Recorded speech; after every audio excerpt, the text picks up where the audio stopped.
Por eso hoy nos planteamos, ¿han engañado o no han engañado los afectados? ¿A cuántos de los afectados de las preferentes les han engañado? Algunos tienen dudas. En la inmensa generalidad ha sido un engaño masivo y manifiesto. Los bancos eran perfectamente conscientes de la complejidad de este producto. Luego escuchamos a algunos expertos, como Eugenio Ribón, y es que algunas sentencias parecen decir lo contrario, que no hay engaño, y entidades bancarias, que ya lo saben, van a su bola. Con el asunto triste de las preferentes, casi siempre triste actualidad, y es que nos hemos tomado muy a pecho la petición de muchos afectados que nos han dicho más de una vez: no nos olvidéis. Hoy queremos ver otros puntos de vista, hablar de actuaciones judiciales que a veces nos sumen en más dudas todavía. Por ejemplo, un invidente al que no le informaron de una manera ni de otra, y sentencias a favor y sentencias en contra, a veces contradictorias. Queremos saber y queremos que nos contesten. Gente, por ejemplo, que está defendiendo a los afectados, y también el fiscal jefe de Madrid con una sentencia polémica con unos octogenarios. ¿Les han engañado o no? Andrés Sáenz García, hola, muy buenas. Hola, buenas, Jesús. Usted es una de las personas que se siente engañada, estafada con el tema de las preferentes, ¿no? Así lo es, sí. Usted es invidente. Sí. ¿Y usted cómo le informaron a usted cuando le ofrecieron este producto en su banco? Me ofrecieron, la Caja del Mediterráneo me ofreció el producto y entonces yo dije a la chica: esto es seguro, con garantías del Banco de España, si me hace falta el dinero, puede usted retirarlo cuando le haga falta. Y entonces piqué. Esto es un producto envenenado. ¿Usted cuánto invirtió? Si no 56.000 euros. 56.000. Ahorros de 30 años. ¿Y usted, por su condición de invidente, usted no pudo leer el contrato? ¿Se lo leyeron? No me leyó nada. Dice, hay 6 hojas. Y dice, guárdatelas, aquí las tienes. Se firmaron las hojas. Dice, porque esto es mucho lo que hay para leer. Y yo me las llevé las hojas a mi casa, pero ahí hay gente que no le han dado ni hojas. Ni hojas, vale. ¿Y a usted en ningún momento entonces le dijeron que era un producto con cierto riesgo, que no tenía liquidez, nada de esto, nada, ¿no? En absoluto, que era todo garantía del Banco de España y cuando quisiera retiraba todo el dinero. Estamos hablando de la CAM y ahora le ofrecen, ¿qué le ofrecen como salida? Ahora el Banco de Sabadell compró la CAM y, como todo el mundo sabe, y entonces me ofrecen acciones que yo no entiendo de acciones. Yo lo que quiero es que nos den nuestro dinero. Su dinero, sus 56.000 euros. Exacto. ¿Y le han hecho una estimación de más o menos sus 56.000 euros con este cambio, con estas acciones, en cuánto se le podría quedar? Pues se puede perder hasta un 30%. ¿Hasta un 30%? Sí. Bueno, pues este es un caso más de los muchos que hemos conocido en muchos programas y que, bueno, pues que nos cuentan habitualmente, y también los asesores que llevan tantos y tantos casos. Andrés Sáenz García, que tenga mucha suerte. Muchas gracias, y si es posible, que recupere todo el dinero, ¿vale? Muchas gracias, Jesús. Vale. Bueno, más cosas. Estas últimas semanas hemos escuchado algunas sentencias a favor de los afectados estafados de las preferentes por no haberles informado correctamente. Creo que a una familia les tenían que devolver como 100.000 euros, pero también otras que han rechazado las demandas de los clientes asegurando que debían haberse informado mejor, probablemente como a este hombre con el que acabamos de escuchar. Caso 1. Crónica de hace unos días de nuestro compañero Pedro Jiménez. Un juez da la razón a una empresa, ojo, por entender que no tuvieron suficiente información sobre un producto, las swap, que es un producto parecido a las preferentes. Una juez de Palma ha dado la razón a una empresa inmobiliaria que había suscrito un contrato de swap con el BBVA en el que llevaba perdidos casi 80.000 euros. La entidad bancaria deberá devolver la cantidad reclamada más los intereses. Dice la sentencia que la labor de las entidades financieras debe ser personalizada y que en este caso la información que se suministró del swap contratado fue manifiestamente insuficiente e incompleta, porque a pesar de que los contratantes fueran personas vinculadas al mundo de los negocios y de la empresa, no consta acreditado que tuvieran conocimientos sobre productos financieros complejos. La juez añade que una mera lectura de las condiciones remitidas por la entidad bancaria a los clientes permite concluir que solo podrían ser entendidas por una persona que tuviera conocimientos financieros amplios. La sentencia también se apoya en un informe del Banco de España. Ojo, que nuestro compañero Pedro Jiménez insiste, es una empresa. Pues, vamos a ver, en una empresa alguien debe tener algunos conocimientos que tengan que ver, bueno, pues con los temas económicos, algo por lo menos, ¿no? Bueno, por otro lado, por contra, hay otra sentencia que afecta a unos octogenarios a los que se piensa que debían haber estado o que debían haberse informado mucho mejor precisamente a la hora de contratar las preferentes. Crónica de Alberto Pozas. Para la Fiscalía de Madrid, los afectados por las preferentes deberían haberse informado mejor. En un escrito al que ha tenido acceso la cadena SER, la Fiscalía madrileña pide que se archive la querella de un matrimonio octogenario afectados por las preferentes. Señala que desde 2007 ya se sabía que estos productos bancarios no eran algo rentable y que les habría bastado con un asesoramiento profesional. La Fiscalía de la Audiencia Provincial de Madrid rechaza también que el banco falsificara la firma de la mujer. Este es un escrito que llega 2 meses después de que el fiscal general del Estado, Eduardo Torres Dulce, anunciara que el Ministerio Público se posicionaría del lado de los afectados por las preferentes. Es decir, a una empresa más o menos formada, el juez les dice que se les debía haber informado mucho mejor, a unos octogenarios se les dice que se tenían que haber informado mucho mejor para contratar este producto. ¿Lo entiende alguien? Yo desde luego no. Bueno, por eso hoy nos preguntamos, ¿han engañado o no han engañado a miles y miles de afectados? ¿Engañaron a la mayoría o no? Bueno, les hemos rebotado la pregunta a asociaciones que están tratando muchos casos cada semana, cada día, conociendo detalles, lágrimas, desesperación, angustia y, cómo no, indignación. ¿Les han engañado o no? Fernando Herrero es vicepresidente de ADICAE. Sí, desde luego es indudable que han engañado los bancos, el conjunto de bancos y cajas, a aquellos a los que les vendieron preferentes. Es posible que hayan 1, un 2, un 3% que no hayan sido engañados, que fueran inversores experimentados, pero ha habido un engaño, desde el nombre, participación preferente, hasta las fórmulas de venta y los perfiles de la gente. Es evidente que una persona de 70 años o de 55 años que nunca ha invertido en ningún producto arriesgado ha sido engañado si ha entrado en el producto participaciones preferentes u otros equivalentes u otros similares. Eugenio Ribón es jefe de la asesoría jurídica de CEACU, Asociación de Amas de Casa, Consumidores y Usuarios. En la inmensa generalidad ha sido un engaño masivo y manifiesto. Los bancos eran perfectamente conscientes de la complejidad de este producto y ni sus propios comerciales, ni siquiera los directores de sucursales, conocían con profundidad cuáles eran sus características.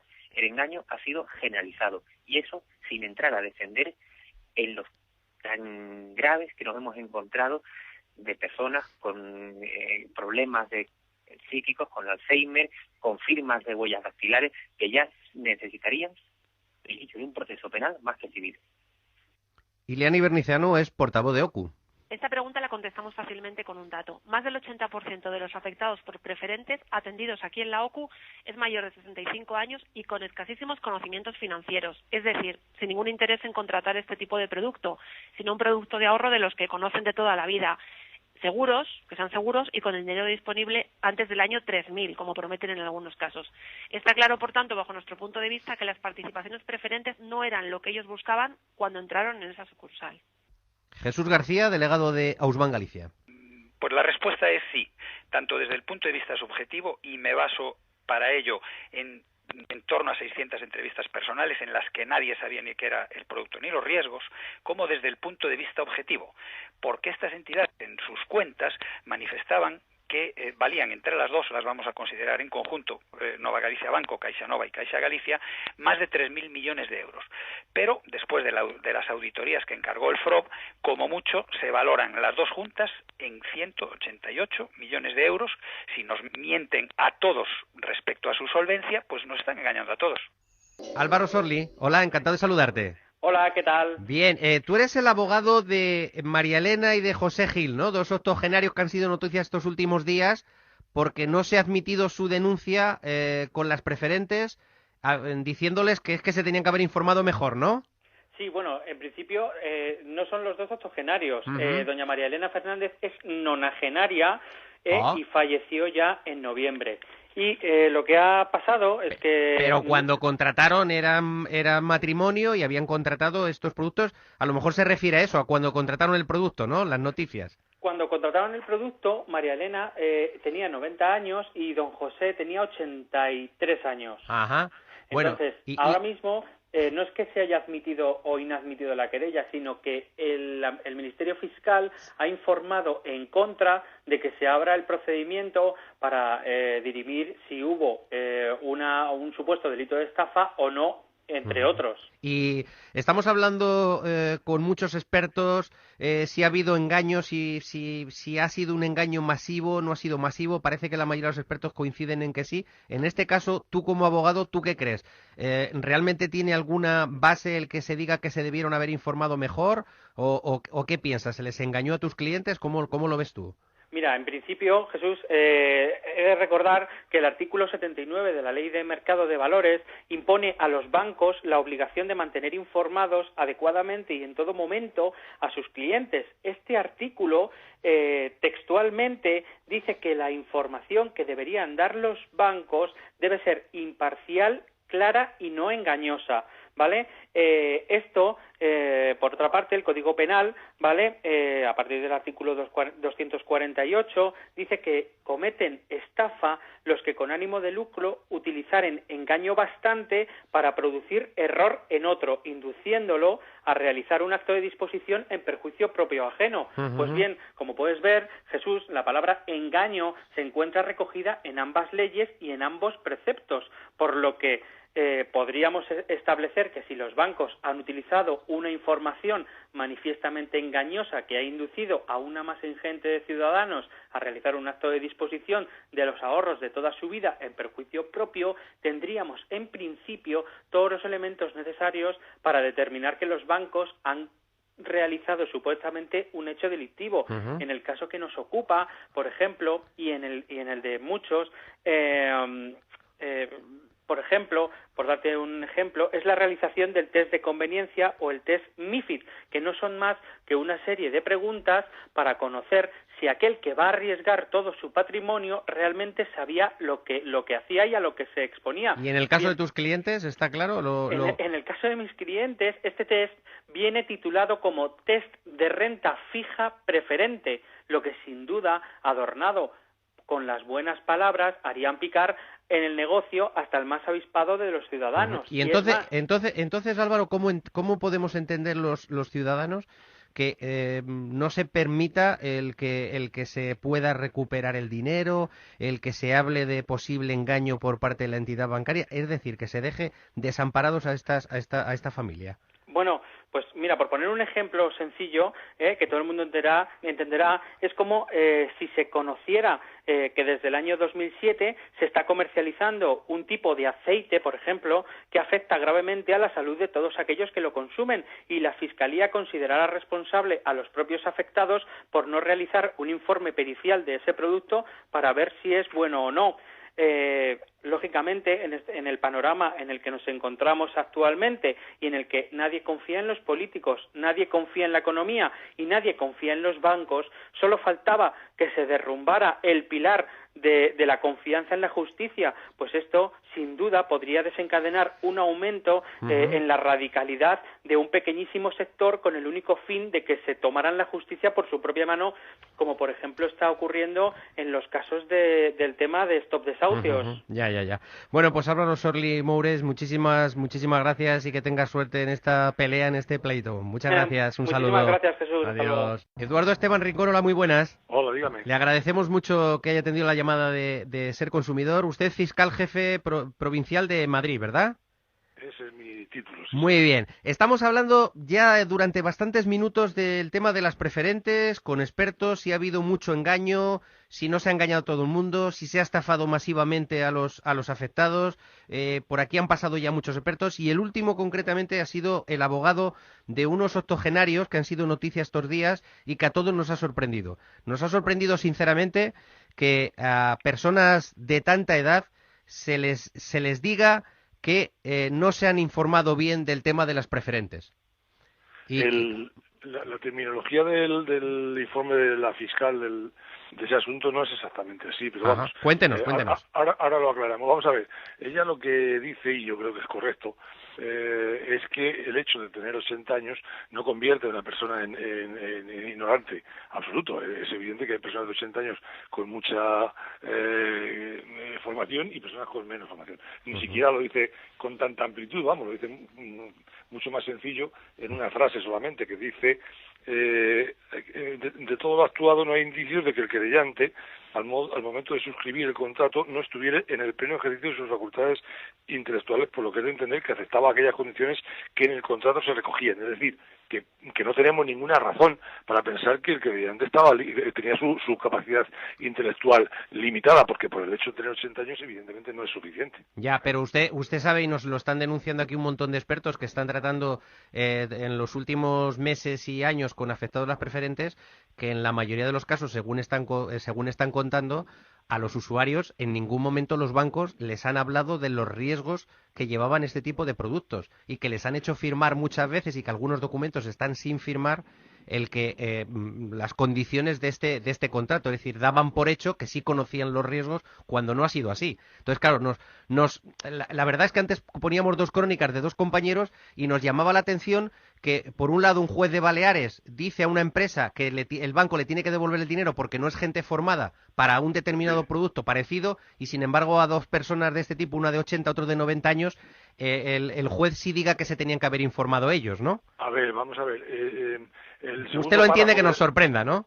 Vamos a ver, sí, pero le explico, o le intento explicar. Sí. El segundo párrafo del informe de la fiscal que recoge luego el juez cuando archiva, dice precisamente eso. Si no tenía formación, lo que es evidente es que nada les impedía consultar con gente que supiera. Es decir, no les dice que no les reprocha, como ha dicho algún artículo periodístico, no les reprocha que no se informaran, sino que lo que les dice es que pudieron haberse informado. Claro. Esto es la realidad. Es que ustedes utilizan conceptos que tienen una doble significación, la significación técnica, jurídica, y la significación vulgar. Ustedes hablan de estafados, de engaños, y esto en el lenguaje vulgar tiene un sentido, pero en el lenguaje del derecho penal tiene otro sentido totalmente distinto. Uh-huh.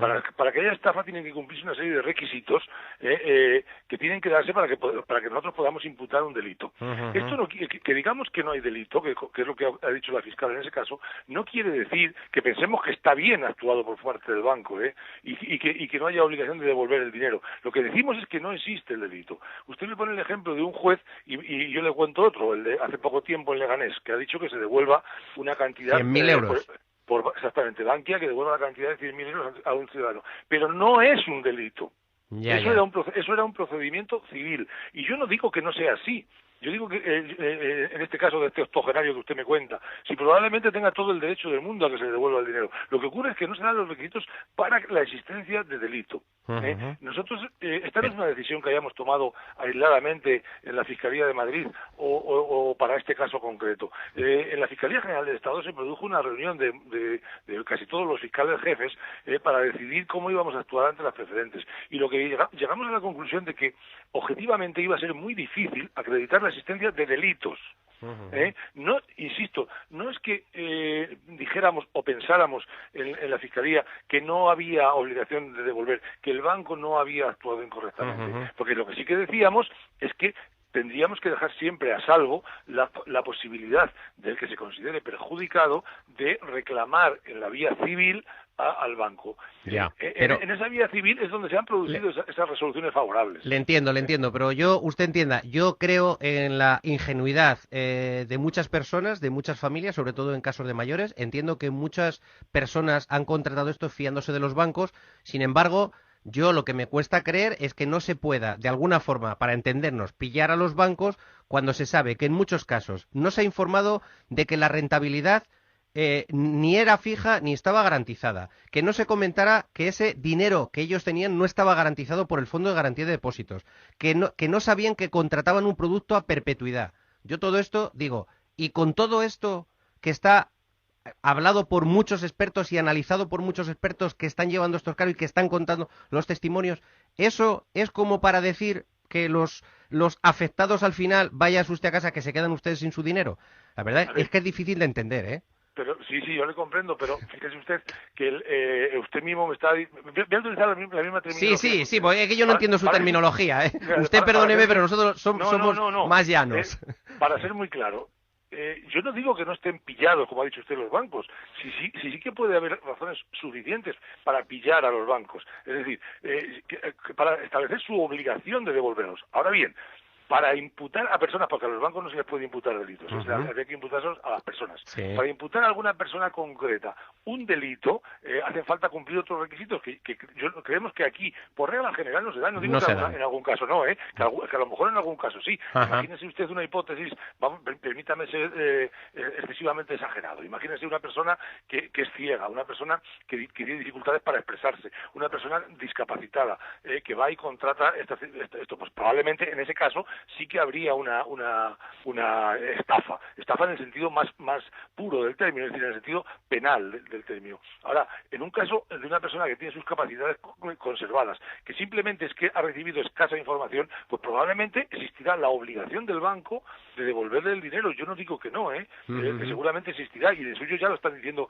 algunos órganos judiciales. Pero eso no lo convierte en delictivo. Nosotros tenemos como fiscales la obligación de perseguir los delitos, pero también tenemos la obligación de impedir que se persigan hechos que no son delitos. Perfecto. ¿Me entiende usted lo que le entiendo. No lo comprendemos, pero lo entendemos. Le entiendo su base. Seguro de sí que lo comprende.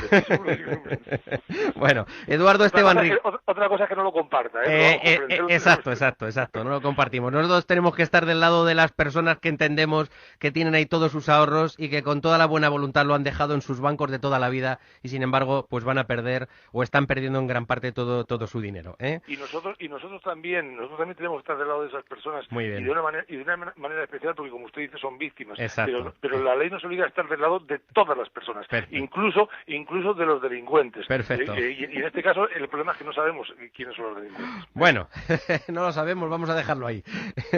Eduardo Esteban Rincón, fiscal jefe provincial de Madrid, muchísimas gracias por atender nuestra llamada. Un saludo. Gracias a ustedes.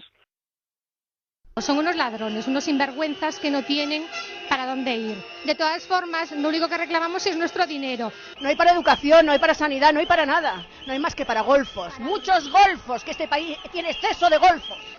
¡No debes estar gobernando! ¡Sinvergüenzas! ¡Son los cartos! ¡Cabrons! ¡Que somos cabrons!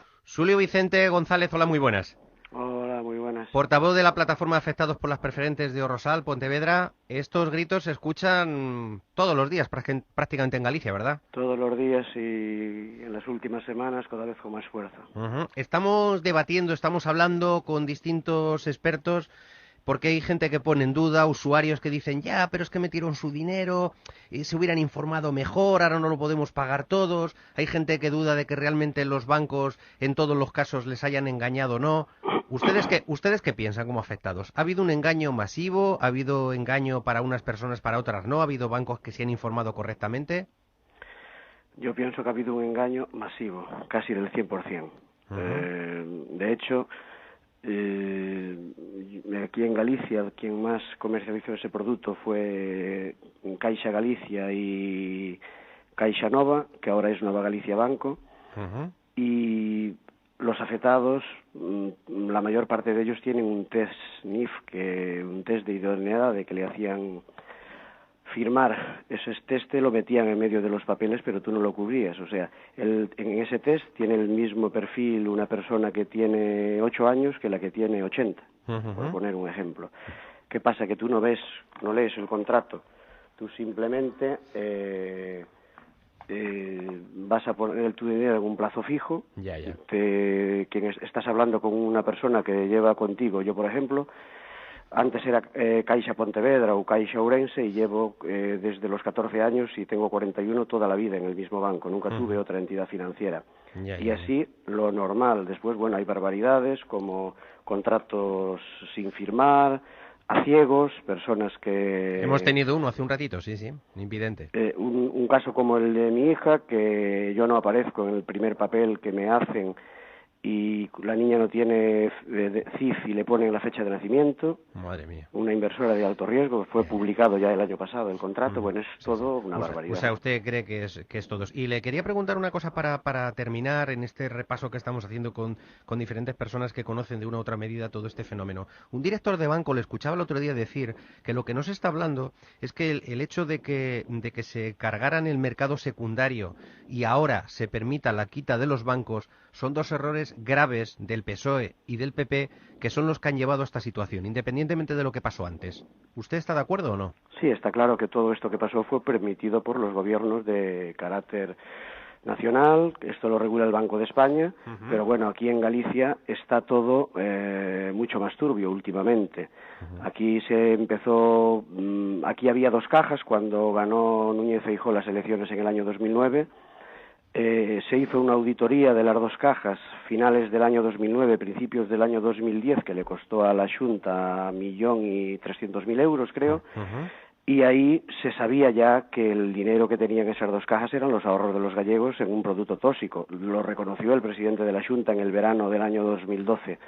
Pero decidieron hacer un banco, Nova Galicia Banco, con nuestros ahorros, y después vino el problema, que en el momento que se hizo el banco, se hace un control de todas las cuentas del banco y deciden robarnos masivamente a cerca de 100.000 gallegos y cerca de 2.000 millones de euros. Madre mía. Bueno, pues seguiremos en contacto, ¿eh? Nosotros no les vamos a olvidar, ¿de acuerdo? Muy bien. Julio Vicente González, portavoz de la plataforma afectados de las preferentes de Orrosal, en Pontevedra. Gracias. Gracias a vosotros. Venga, chao, chao. Para terminar, bueno, según la Comisión Nacional del Mercado de Valores, nada sospechoso, el 60% de los comerciales bancarios que vendieron preferentes cometieron irregularidades en un entramado de mentiras y omisiones de lamentables resultados para los afectados. Lo cuenta OCU en un vídeo reciente y unos textos que seguramente colgaremos en la red, en Ser Consumidor, y atentos a las claves resumidas de cómo buscaban clientes para las preferentes. Buscar un jubilado confiado, jubilados que acumularan los ahorros de toda la vida y confiados en su banco de toda la vida. Prometerle alta rentabilidad, un producto de inversión nuevo y recomendado por nuestra propia caja. Sencillo y además de alta rentabilidad. Ocultarle que no hay ningún problema de garantía. No se le dice que la rentabilidad ni es fija ni está garantizada. Contrato en algunos casos de 30 folios. No se le dice que podían perder el dinero. Nunca se les comenta que su dinero no está garantizado por el Fondo de Garantías de Depósito, los famosos 100.000 euros. Si pregunta por la disponibilidad, se le dice que ha contratado un producto a perpetuidad. No se le comenta este extremo. Y en la OCU dicen, por ejemplo, que hay casos de personas mayores de 85 años, que es decir, que no podrían recuperar el dinero por lo menos hasta los 105. Y naturalmente que se vayan sin firmar. Es más, introducían, como acaba de comentar nuestro invitado hace un momentito, introducían un documento de conocimiento del riesgo entre los 30 folios del contrato y hacían que el ahorrador lo firmase sin más. Chema Díaz nos cuenta: a una tía mía, viuda de 84 años y sin hijos, le colocaron 10.000 euros en preferentes en febrero de 2011, cuando le venció un plazo fijo que tenía de 20.000 euros. No sabía nada hasta que la semana pasada le llamaron para que pasase por el banco. Tenía que poner el 70% en unas obligaciones a 5 años y el resto en acciones a 2 años. Todo muy raro. ¿Cómo puede recuperar todo el dinero? Bueno, aquí nos encontramos, como hemos visto ya en otras ocasiones, con un claro ejemplo también de una venta de productos no adecuados a personas que no cumplen un perfil, ¿no? Es un producto arriesgado. Hemos hablado mucho de eso hoy en el programa. Pero este caso yo creo que es evidente, ¿no? Una persona con 84 años que seguro que no sabía ni tenía la más mínima idea del tipo de producto que estaba contratando y posiblemente tampoco se le asesoró adecuadamente y por lo tanto, bueno, ha sido víctima, ¿no? Respecto a la propuesta que le están haciendo, nosotros desconfiamos de estas ofertas alternativas que están ofreciendo los bancos con el objeto de intentar solucionar el tema, porque además son productos que más o menos son parecidos, ¿no? Son de un perfil parecido, que tampoco se adecúan a lo que esta mujer posiblemente necesita, y que para que un consumidor acepte un producto así, por supuesto, tiene que venir de un asesoramiento financiero, de alguien que realmente conozca la materia, ya sea un abogado, ya sea una asociación de consumidores. Tienen que verlo. Tienen que verlo, estudiarlo, ver si se adecúa o no, porque a veces al final va a ser peor el remedio que la enfermedad. Exacto, ¿no? Exacto.